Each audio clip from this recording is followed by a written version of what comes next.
I find it absolutely hilarious that my Mac is having a Monday. Bonjour, Mishko Pognon, Quain Adishnakas Mangdodem. Hi, everybody. It's Sandy Boucher here once again. I'm Red Thunderbolt Woman of the Loon Clan, a proud member of Seine River First Nation in Northern Ontario. Today I had something really super important to talk to you about, and I just wanted to give you a little bit of background on it. I love TED Talks. I don't know about you, but they're very informative. You could Google TED Talks.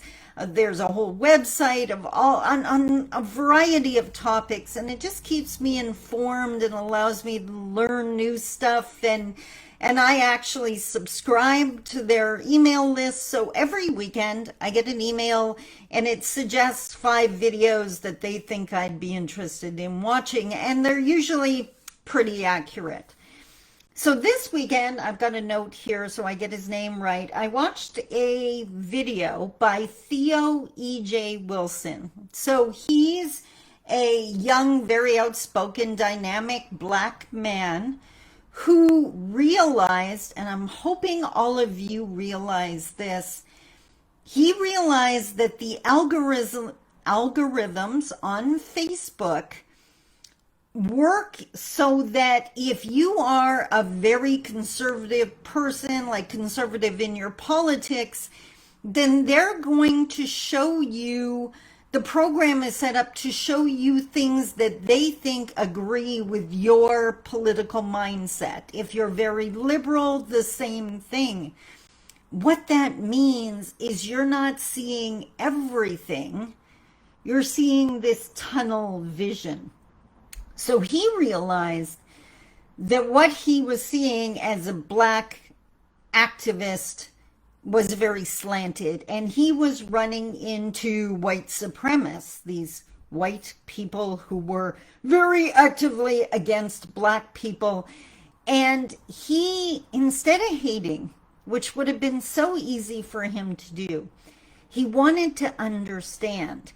And he knew that he had to get past the social media algorithms, I hate that word, algorithms, to be able to do that. So what he did was created a fake profile, and I'm not suggesting you do this, but he created a fake profile as a white man and started posting things that he saw these problematic white people posting.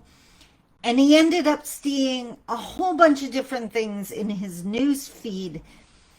And what he came to realize, and this is the part I wanted to share with you. This is a quote from him. And again, it's Theo E.J. Wilson.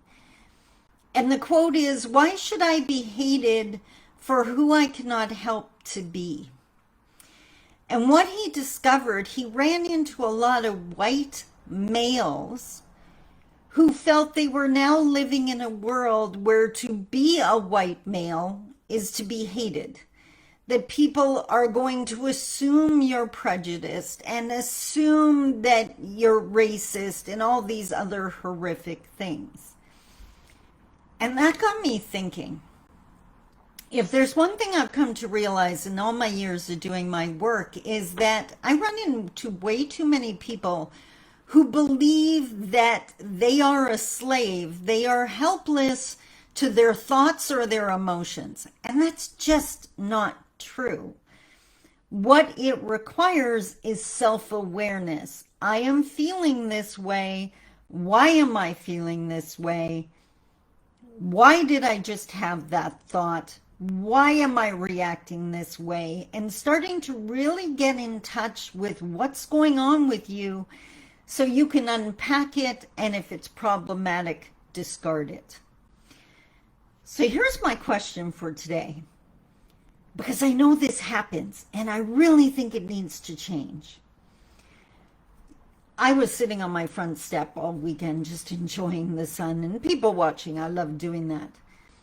If someone walks by, our brains are geared, they're going to try to classify things to make it easier. Our brains are like a supercomputer, and they want to categorize things so we can react appropriately and quickly.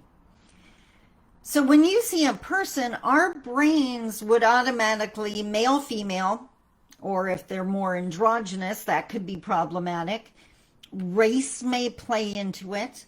Whether you think they're going to be a threat or not may play into it. And that's the part I want you to be aware of.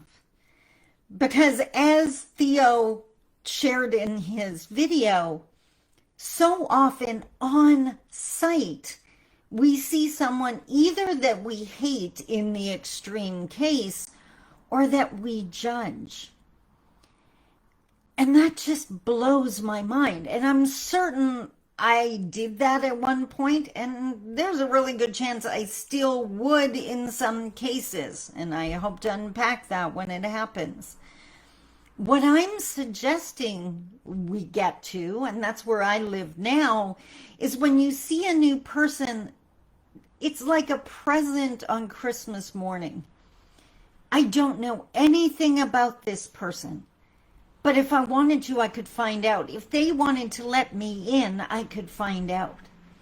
I don't make any assumptions about that person because assumptions are so often wrong. I have been judged based on assumptions before people even hear a word I say. And I know that's happened to you. So instead, if we could just get to that point where we realize that every single person that crosses our path, whether it's in real life or online, is a gift from Creator and a teacher. Now, they might be an example of what you don't want to do or what you don't want to say, but that's a valuable lesson too. Instead of this automatic categorizing and labeling and assuming. Is that easy to do? No. Does it happen quickly? No. But any skill we carry that's worth having took a while. It took us a while to learn how to talk properly, how to walk, how to ride a bike, how to drive a car. We can do this if we want to. And I'm really, really hoping that you want to.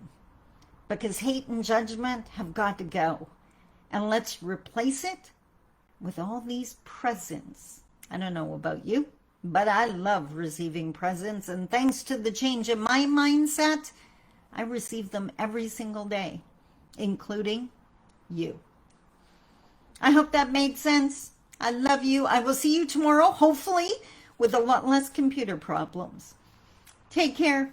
Bye-bye.